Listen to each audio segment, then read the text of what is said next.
Você está sintonizado no programa Agenda Econômica, que hoje está examinando o futuro da Previdência Social no Brasil. O nosso convidado é o Dr. Guilherme Delgado.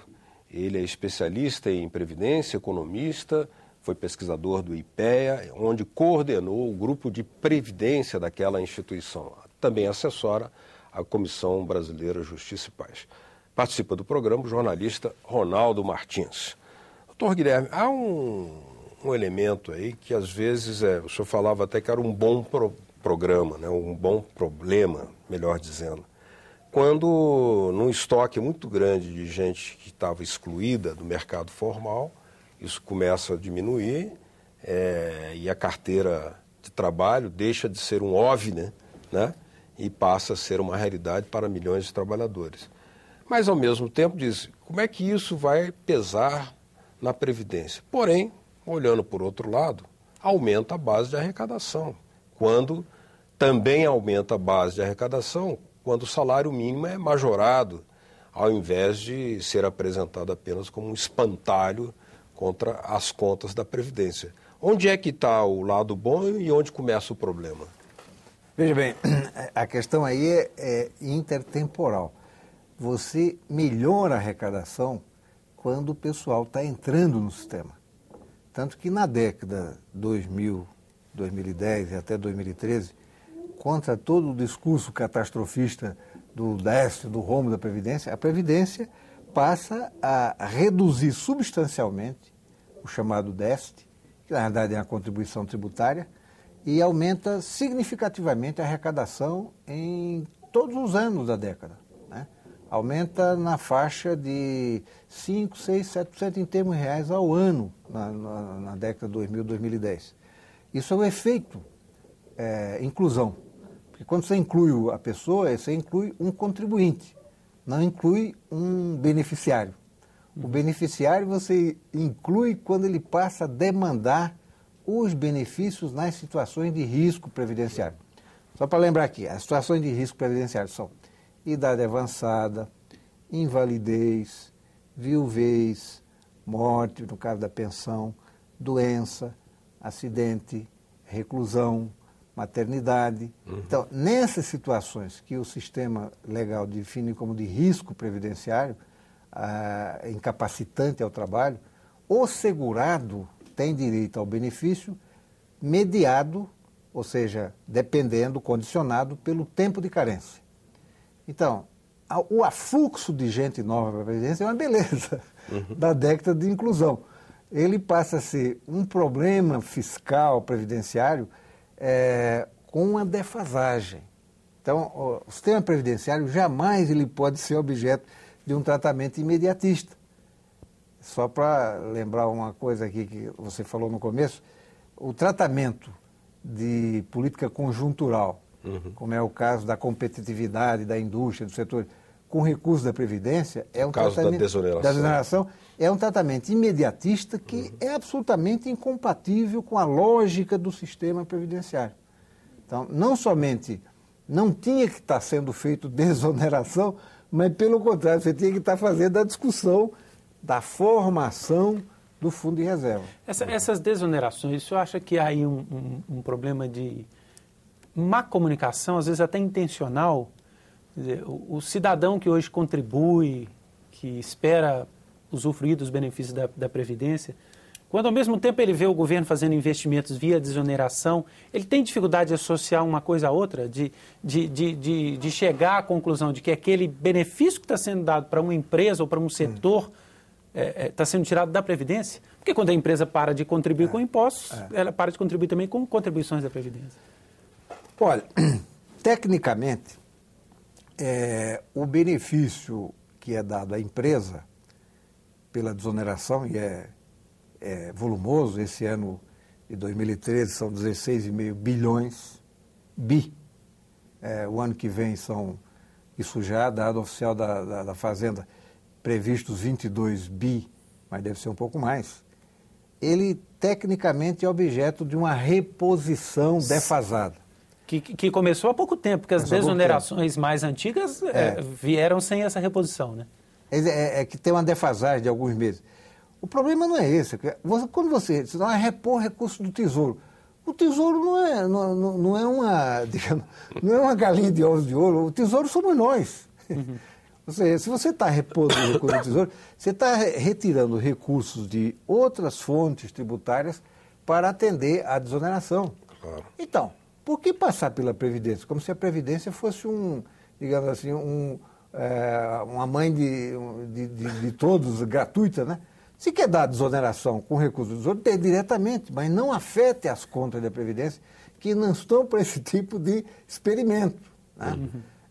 Eu até acho discutível a desoneração do ponto de vista de impacto de política industrial. Os empregos que eles geram são muito discutíveis. O processo de desaceleração da economia e desaceleração do emprego ocorre exatamente quando as desonerações estão em curso e, portanto, não me parece que seja esse um artifício de política industrial. Né? Uhum. Agora, para o beneficiário, para o contribuinte da Previdência, é estranho. Bom, vem a mídia, faz todo o discurso do déficit da Previdência, do rombo da Previdência. Passam 10 anos metendo, agora começa a tirar dinheiro da Previdência, agora está sobrando dinheiro. É estranho isso aí. Como sobrando dinheiro? Não sobra dinheiro num sistema desse tamanho que tem que... Veja bem, a Previdência hoje, a Previdência do INSS, que é a principal, ela paga 30 milhões de benefícios mês. Todo mês paga 30 milhões de benefícios cujo promédio é em torno de 1,5, 2 salários mínimos no máximo. Né? Portanto, a benefício está tendendo uma base social extremamente grande e esses 30 milhões, que é o tal do estoque de benefícios e manutenção, ele deve crescer. Ele tem crescido anualmente a taxa de 4% ao ano, fisicamente. Né? Número de benefícios que você... Ele é impactado pelo número de benefícios e pelo valor do benefício. Se o valor do benefício é salário mínimo, que está associado a uma política de melhoria, também você tem crescimento real. Então, quando você soma política de valorização do salário mínimo e estoque de benefícios e manutenção em processo de aceleração, minimamente o cidadão responsável na política teria que estar deixando cair a ficha. Esse sistema é um sistema para a maioria do povo brasileiro e para a maioria do brasileiro pobre. Eu estou me referindo ao regime geral.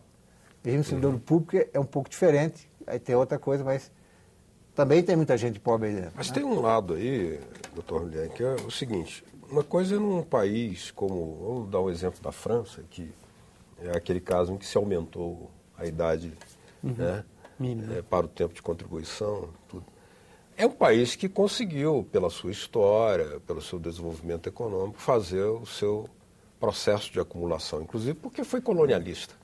Então, acumulou capital e tem quase que uma situação de pleno emprego, né, são sociedades de pleno emprego. Então, o regime previdenciário reflete essa necessidade. Mas, mesmo assim, eles estão sentindo a necessidade de mudar os tempos de contribuição. No caso brasileiro, que sai de uma situação de ter uma massa de milhões de excluídos, que de repente começa a ingressar no sistema, sendo que nem todo aquele processo de acumulação foi feito ainda, até porque o Brasil não tem uma postura colonialista, entre outras coisas. Mas, ao mesmo tempo, o senhor dizia aí que houve aumento de arrecadação na última década. Né? Expressivo. Mesmo com a crise, né? Sim. Mesmo com a crise, a Previdência aumentou essa base de arrecadação. Nesse caso, para sustentar esse ingresso sem uma crise amanhã, quais são os mecanismos que precisam ser pensados imediatamente? A sua pergunta tem duas faces, né? Digamos, a solução a médio prazo, financeira, e a comparação com os países europeus. Veja bem, que a gente, às vezes, faz paralelos assim que não são muito próximos do Brasil. O Brasil, do ponto de vista demográfico, ainda que tenha esse problema de longevidade, etc., está distante, muito distante da situação atual da França.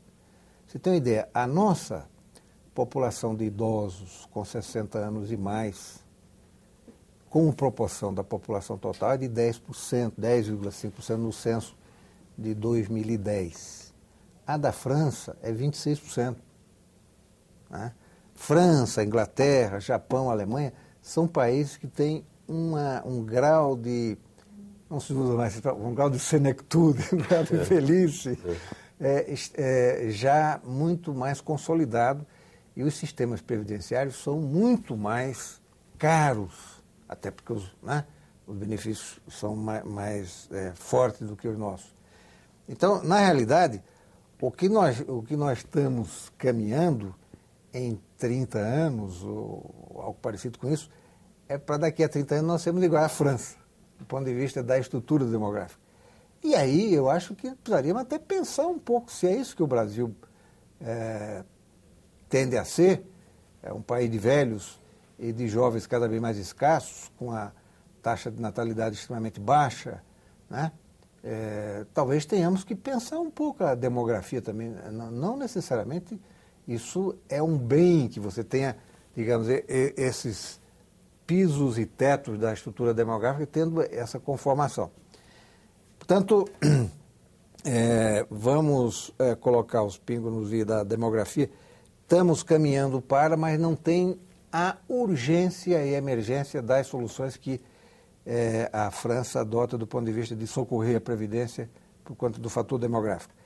Agora, eu acho que mais urgente e até mais forte do que o fator demográfico é o fator inclusão previdenciária, como eu mencionei.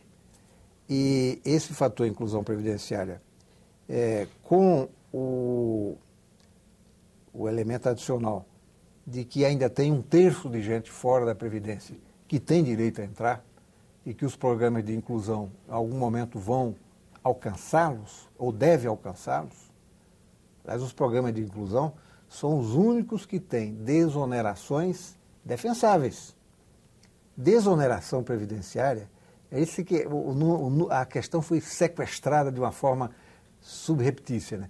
Desoneração previdenciária é redução de alíquota contributiva para quem não pode contribuir. Não é dar de graça para empresário fazer competitividade industrial, como está fazendo o governo atual. Portanto, as desonerações previdenciárias associadas aos programas de inclusão, essas são defensáveis e precisam continuar, porque senão você não inclui esse 1/3. Esse 1/3 de pipoqueiros, esse 1/3... que foi feito, por exemplo, com os autônomos, né, que hoje pagam... Exatamente. Né?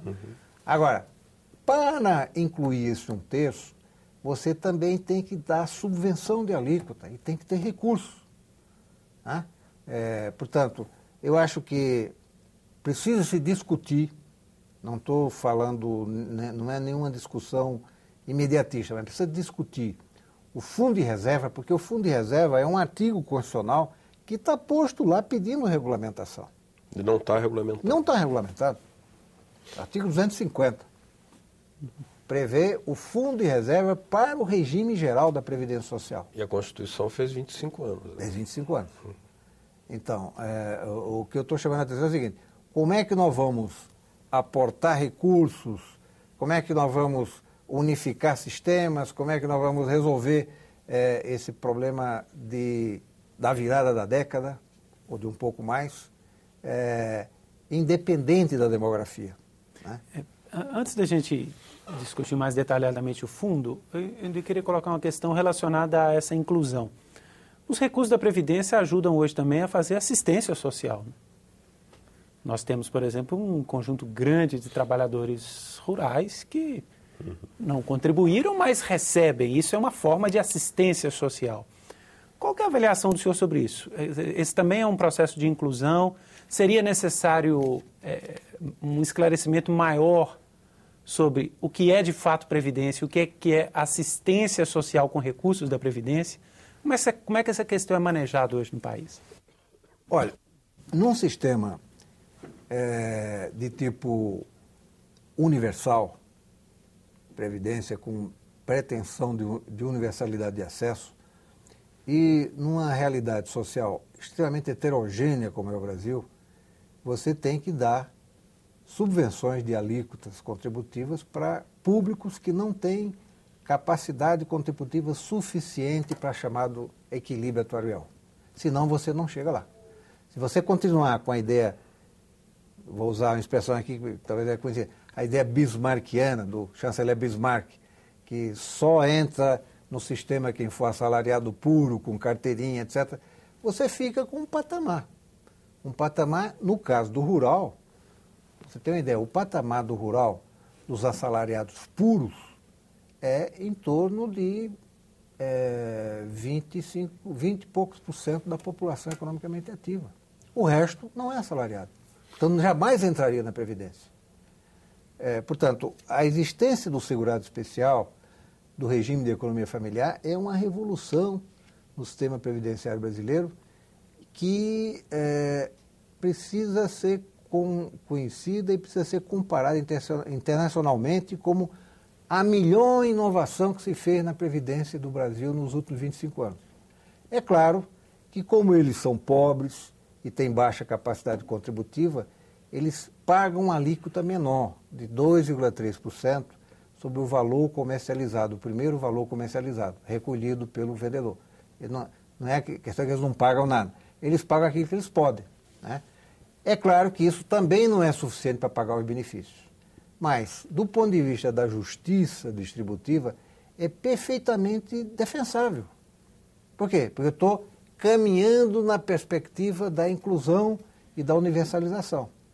É isso que você faz com os segurados especiais rurais, é isso que você faz com os microempreendedores, é isso que você faz, em parte, com os empresários do Simples. Todos eles recebem subvenção de alíquota contributiva. Todos eles têm desoneração. Né? Desoneração defensável. Quem não tem desoneração defensável são os patrões dos sistemas financeiros, de informática, de indústria, etc., etc., que reduziram a sua alíquota contributiva de 20%, 21% da folha para 1% do faturamento, que é o que, né, foi feito aí, né, com base numa pretensão de gerar competitividade industrial. Bom, aí não dá. Né? Aí, como também não dá para você fazer desoneração à galega para todo tipo de filantropia. Né? Tem que ter um certo cuidado aí. No próximo bloco, nós vamos continuar discutindo aqui esse tema da desoneração, seus impactos, seus desdobramentos, suas diferenças e também as propostas para a estruturação, a regulamentação desse fundo de reserva da Previdência Social, que está na Constituição, mas ainda não está regulamentado. Continue com a gente aqui no Agenda Econômica.